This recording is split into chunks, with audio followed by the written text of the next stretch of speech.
ወቅቶችን ማዕከል አድርጎ የአየር ትንበያ በየጊዜው የሚያወጣው የኢትዮጵያ ሜትሮሎጂ ኢንስቲትዩት የአገሪቱ ሁለንተናዊ እንቅስቃሴ በተገቢው መንገድ እንዲጓዝ በሳይንሳዊ ስነ ዘዴ የአየር ሁኔታ ትንበያን ይፋ ያደርጋል። በሀገራችን እንግዲህ በሜትሮሎጂ የወቅቶች አከፋፈል መሰረት 3 ወቅቶች አሉ። ክረምት፣ በጋና በልግ የሚባሉ ወቅቶች እያንዳንዳቸው 4 ወራት ያላቸው ናቸው ማለት ነው።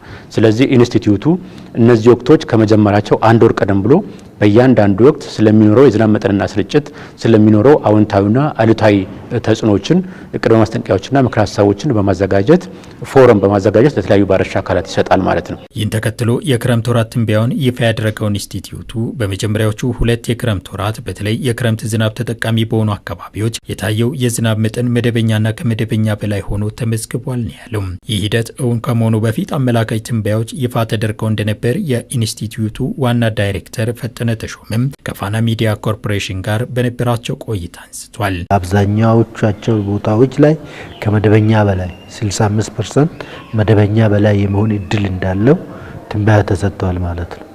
ስለዚህ በዚህ ላይ በመመርኮዝ ውሳኔ ሰጪ አካላት የራሳቸውን እቅድ እንዲያስቀምጡ የሚያግዝ ህብረተሰቡ በዚህ ደረጃ ከረጅም ጊዜ አንፃር ሊዘራቸው የሚገቡ የሰብል አይነቶችን እንዲወስን እድል ይሰጣል ማለት ነው። በዚህም በተለያዩ የሀገሪቱ አካባቢዎች በተወሰዱ የትንበያ መረጃዎች ከፍተኛ መጠን ያለው ዝናብ ከየጣቢያዎቹ ተመዝግቧል። ይህ ከመደበኛው በላይ የሆነ የዝናብ መጠን በቀሪ ወራትም ከፍ ባለ ጥንካሬ ቀጣይነት እንደሚኖረው አሁናዊ ትንበያዎች አመላክቷል። ከ227 ጣቢያዎች በላይ በ24 ሰዓት ውስጥ ከ30 እስከ 127 ሚሊሜትር ዝናብ የተመዘገበባቸው መሆኑን ለማየት ተችሏል ማለት ነው።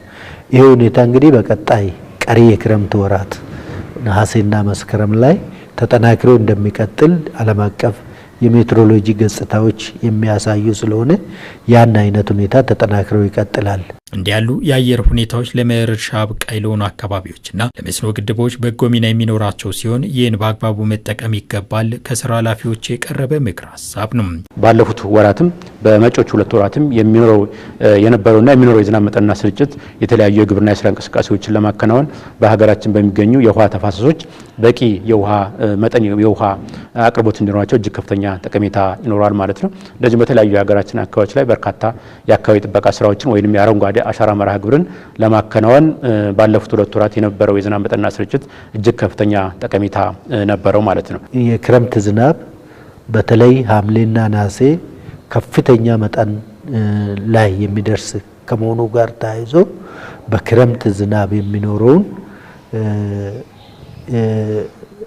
የልማት ስራዎችን አጠናክረው መቀጠል ይጠበቃል። ከዚህ ባለፈም ከመደበኛ በላይ የሆነው ዝናቡ ቅጽበታዊ የተፈጥሮ አደጋዎችን ሊያስከትል ስለሚችል የተጋላጭነት ስጋት ያለባቸው አካባቢዎች ተገቢውን ጥንቃቄ ማድረግ እንደሚገባቸውም ዋና ዳይሬክተሩ አስገንዝበዋል።